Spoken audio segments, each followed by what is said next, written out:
Greetings, geeks, and welcome to episode 436 of Geeks in Space. I am Rob Commander Taco Malda, and joining me today in pretend low Earth orbit are two of the finest geeks you're ever going to meet. We got ourselves a Rob Rosemoon. Hey there. And we got ourselves a Chris DeBona. Hello, I am from Russia. I have the sausage. That's hot. No, it's actually a pretty mild sausage.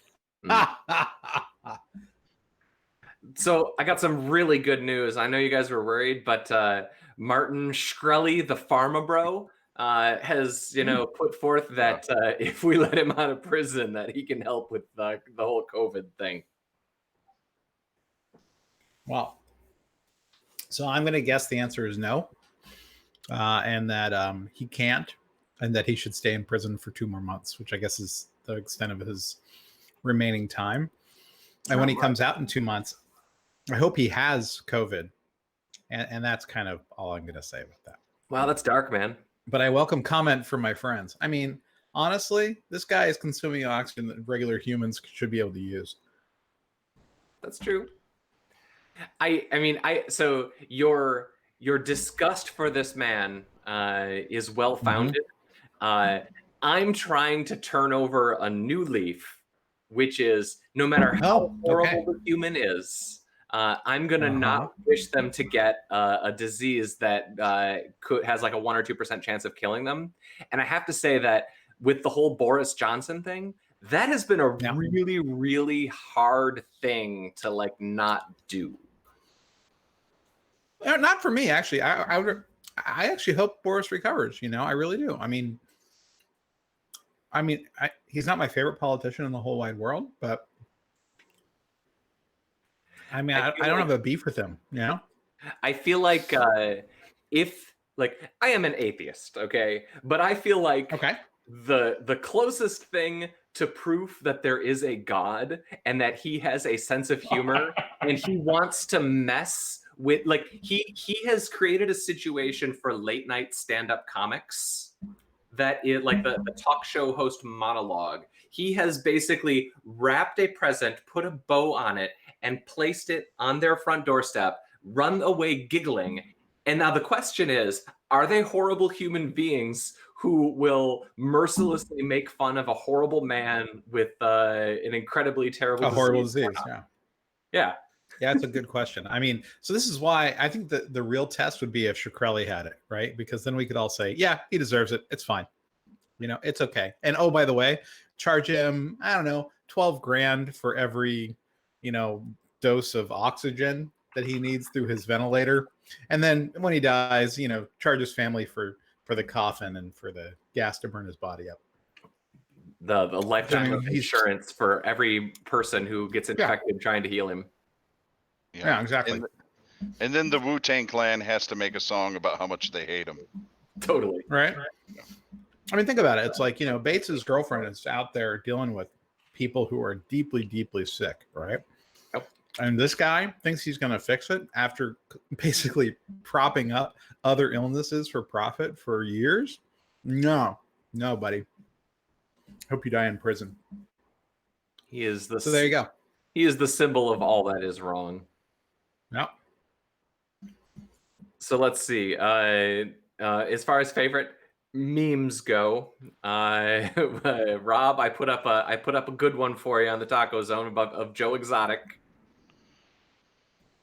You're gonna spirit animal one. Yep, Joe Exotic is your spirit animal because it's combined the two greatest things. It's combined Tiger King and the Lion King, and making fun of the Lion and Tiger King. Carol Baskins. Okay, wait a second. So how I mentioned I'd been to Big Cat Rescue before? Yes, you've given huge sums of money to Carol Baskins. I went back in my records. I only bought postcards and the entry fee, so I'm not so conned. I'm only a little conned, right? Medium conned. But I did get on their mailing list, and I got a mail from them today. Oh yeah. What does Carol Baskins need from you? What's her catchphrase? Cats and cat lovers, or kittens and cat lovers? Caring for cats and ending the trade, which is admirable. All right, here we go. Big Cat Rescue Day, Give Day. Do you guys have an echo? I have an echo. Let's all mute for 1 second. Unmute. Okay. Better. Thanks, everybody. Big Cat Rescue Give Day is 1 week away. April 14th. Early donations are underway with a $35,000 donation match. I don't believe them. Chris, we hold Big Cat Rescue Give Day, our annual major Chris, she fundraising knows event your this name. time each year. Right? In past years, we have been able to fundraise for specific projects or items that the sanctuary needs. But this year, our need is basic: to continue to feed our big cats. We want to stay financially ahead of this extraordinary COVID-19 situation so we don't have to dip further into our financial reserves. These are uncertain, unprecedented times. Most people are staying home, but we can't do that as we have 50 plus precious exotic cats who depend on us for food and care every single day. Luckily, we are able to continue to provide excellent food and care for the cats while maintaining safe social distancing, taking enhanced measures to wash hands, etc. We are able to place a 20,000 pound meat order for our cats as well. That's like what, 200 husbands? Sorry. That's a lot of husbands. That's a lot of husbands. Mid-March, we suspended tours of the sanctuary to keep our staff, volunteers, guests, and cats safe. March is our busiest month of the year to tours for spring. Fortunately, the timing couldn't be worse. We've already lost over 100,000 in crucial tour revenue that we count on to feed our cats. It'll be June at the very earliest before we can resume tours. So right now, we really depend on donations from supporters like you to feed our cats. Like you, Chris. We're grateful once again. Under a Big Cat Rescue. Well, I mean, the thing is, I hate to say it, I still want to help. I still love these cats, right? Sure. I still, you know, I mean, I still have a special place in my heart. And it's funny because Franny, you know, my daughter, she watched the Tiger King docudrama, and she's like, well, you know, honestly, Baskin comes out great. I mean, unless you have a beef with her husband dying, but other than that, she's like the only one who maybe cares about cats.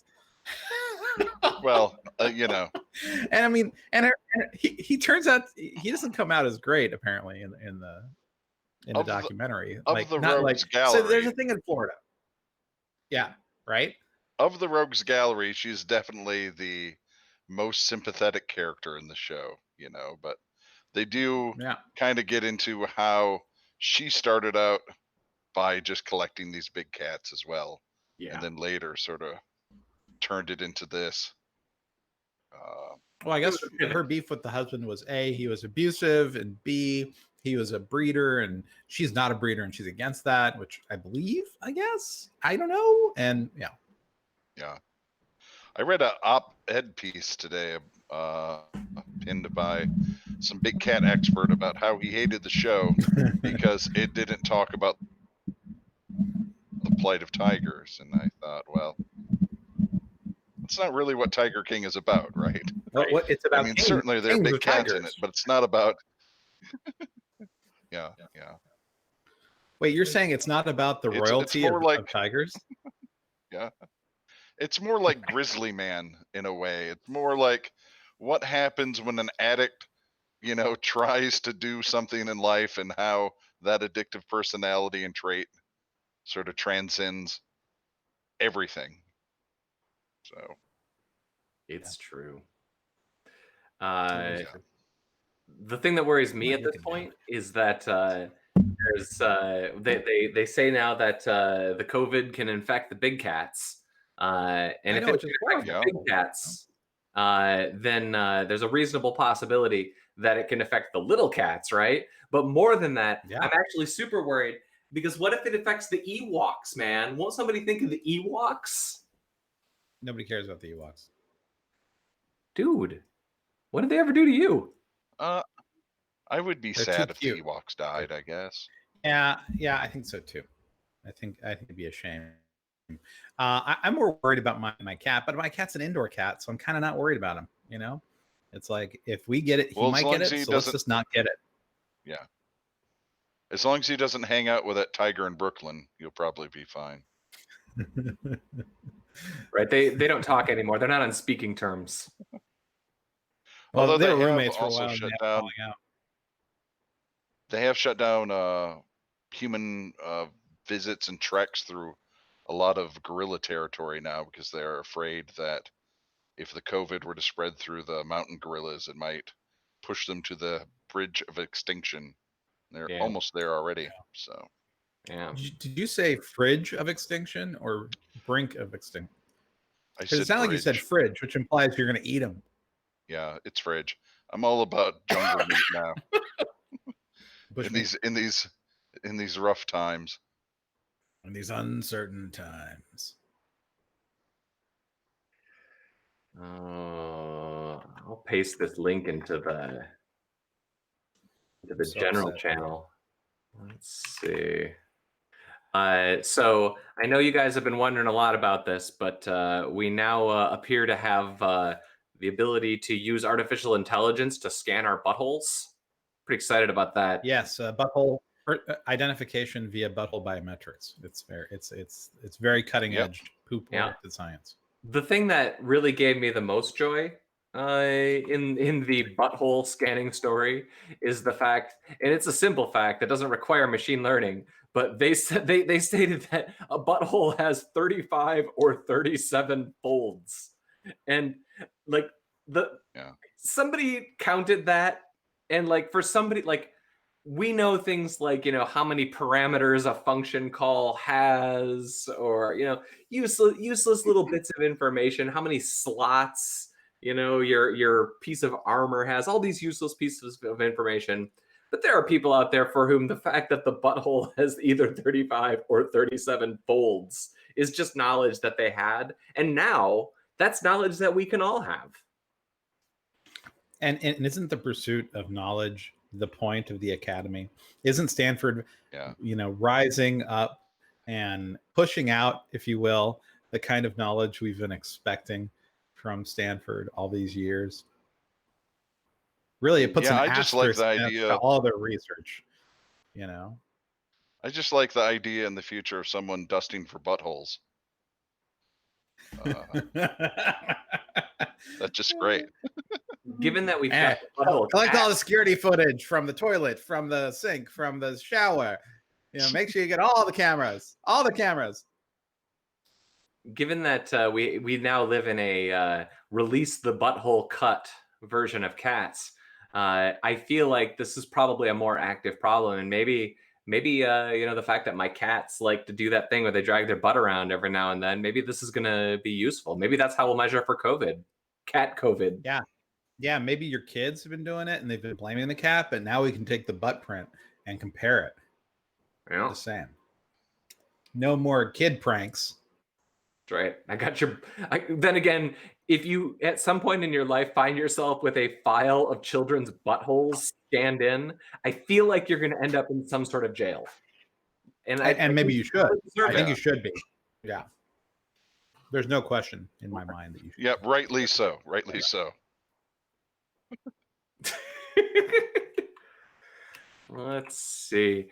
I haven't checked lately. Is Michigan has still been gaining on California? Is it number 3 still? We've been number 3, but we're gaining. I'm actually a little surprised that Florida hasn't been picking up as much speed. Oh, you know, I think that have you seen But have you seen the map of how well we are staying home as determined by cell phone data? Oh yeah. Michigan was killing it. Yep. Nobody shuts in like Michigan. Strangely, the map sort of looked like the Electoral College map. Take that for what you will, but turns out the South and plain states not so good at following distancing rules. Everyone else was pretty good. So as of yesterday, Chris, California has 388 deaths. Michigan has 727. So we are 2-1 on the death count almost. So way to go, Michigan. And we are ahead of you by almost 1,000 cases. Wow, that's heartbreaking. Yeah. Is it just Detroit? Is it the withering poverty that is Detroit? It's Detroit. Yeah. Yeah, the big hot spot from the map I saw recently was Detroit. Man, Yeah, it's the city and the can't get counties. the break, Yeah, well, I mean, as mentioned earlier, I know personally 2 doctors working in the University of Michigan healthcare system, and this is their life now. Oof. Just stinks. So a banal fact is, did you know there's a California township in Michigan? So there you go. It like super liberal? It looks like it's near Coldwater in Angola. All right, I'm looking it up. It's on the Wikipedia. It's midway between Madison, Charter Township, and Sturgis. Oh, it's down in the south. Yeah, it's near Toledo. Oh, I don't like that. That's practically Ohio. It's basically an Ann Arbor. If you did a triangle with Ann Arbor and Toledo, it's the leftmost, angle. So there you go. I'm California happy. town. I was saying I'm happy to cede that that county to either Ohio or Illinois. We don't need anything to do with that, or not Illinois, Indiana.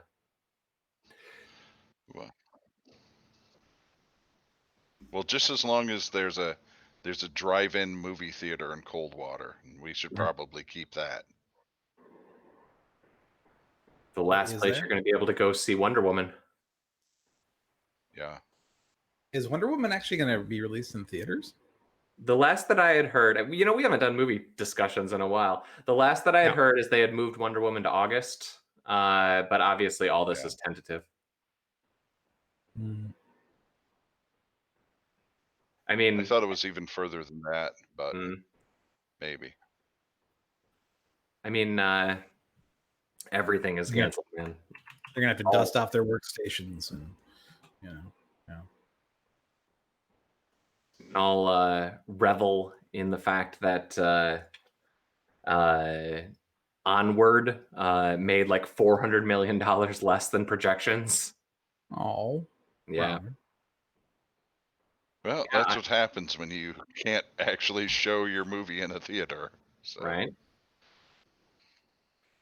I mean, they should use it to bootstrap Disney Plus. They did. Yeah, I guess they did. Yeah. Truth be told, it is true. I kind of feel like this is a good time for them to sort of innovate and try to figure out how to monetize that streaming stuff better. I mean, I've been saying this all along, but I think that the way that we do it is we figure out a way that so we got the monthly streaming services, but we have the theater window, and what we do is we change the theater window so that we can watch movies from our houses that are still theatrical release time window, but we set it up so that you can connect and watch it with your friends, and really make that the priority. Like it becomes a group experience again. There's a lot to be said, I think, about the era of the streaming TV show and what's the difference between a Stranger Things and a Westworld? Well, a Westworld, we can talk about Westworld every week for 8 weeks and be excited about it and think about it and like connect with people over it. And Stranger Things, you can watch that, we'll talk about it for 3 days. Tiger King, we'll talk about it for 3 days. It'll be a joke for a couple of days after that, and then Tiger King is done. We're used up. We're not interested in it anymore.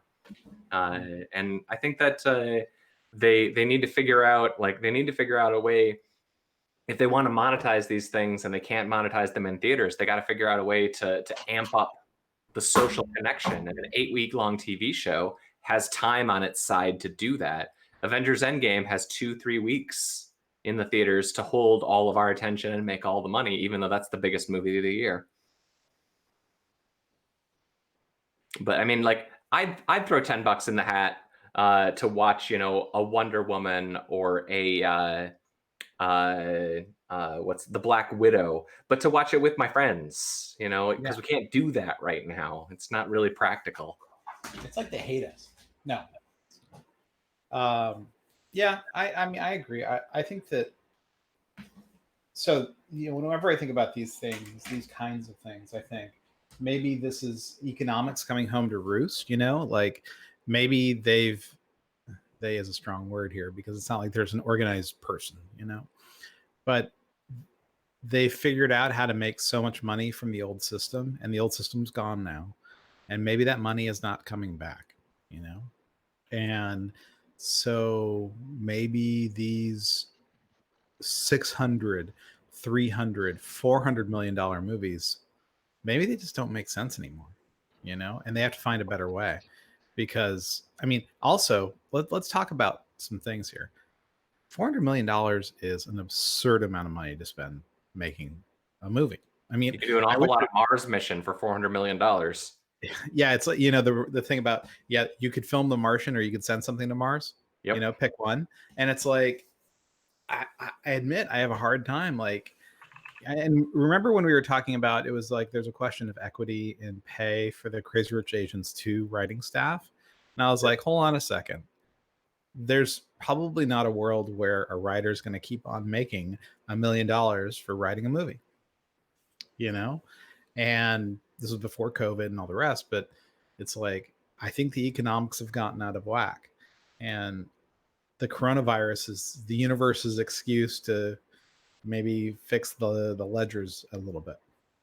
I mean, I feel like the coronavirus is the opportunity for us as a society to sit down and think about a few key things that we've got stupid wrong. How much we pay athletes, the fact that you don't have health insurance if you don't have a job. I mean, there are stupid things about society that it takes a catastrophe for us to fix. Yeah, it's like maybe y'all shouldn't have been so obsessed with, you know, movie stars for the last 20 years and should have been buying masks and putting them somewhere near a hospital. You know, like stock buybacks. That's a popular example right now. I mean, there's obvious problems with that. There's obvious weird incentives about that. All of the weird post-Reagan changes to corporate incentive structure. I mean, there's a lot of really crappy things that pile on. This is the opportunity to fix it. Will we? Yeah. No, we'll fix some things. I actually think that the streaming era I think that there was pretty smart people thinking about the streaming era and the way that they've been putting the money into that, just because I think that the people who were into streaming were looking ahead, because you can kind of see, you know, that like there's a lot of reasons that the theater industry falls apart. The margins, crowds, like this stuff doesn't work. And the fact that we're now at a place where most of the money goes to, you know, 3 or 4 $250 million movies.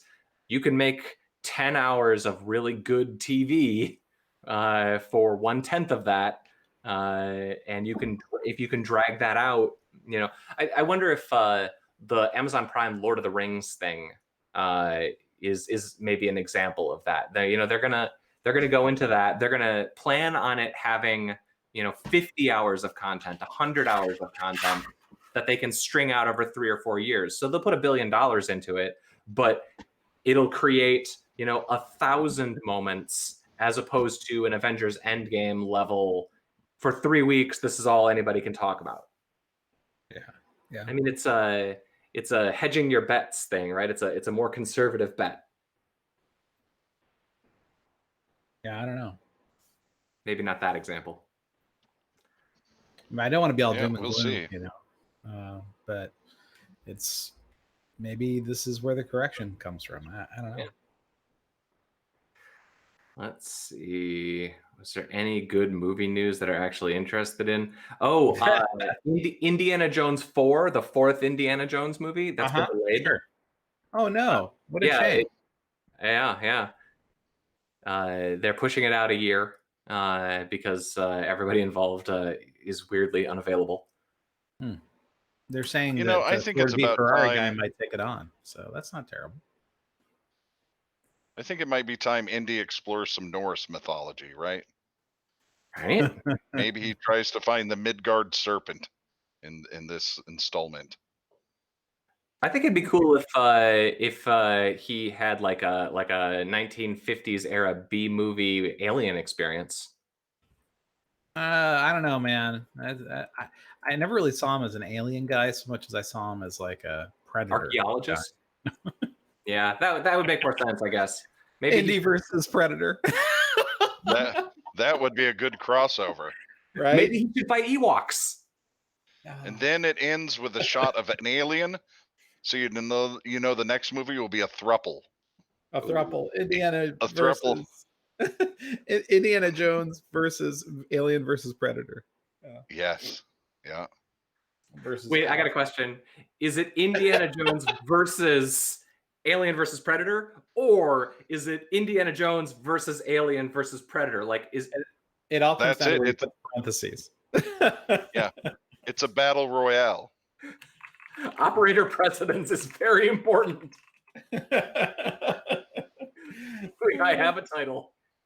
Well, yeah, but you got to put Indiana Jones, Alien, and Predator in it. That's some fine SEO right there. Right. Versus Alien versus Predator versus Elon Musk. Oh, Elon. Oh, everybody safe, everybody healthy.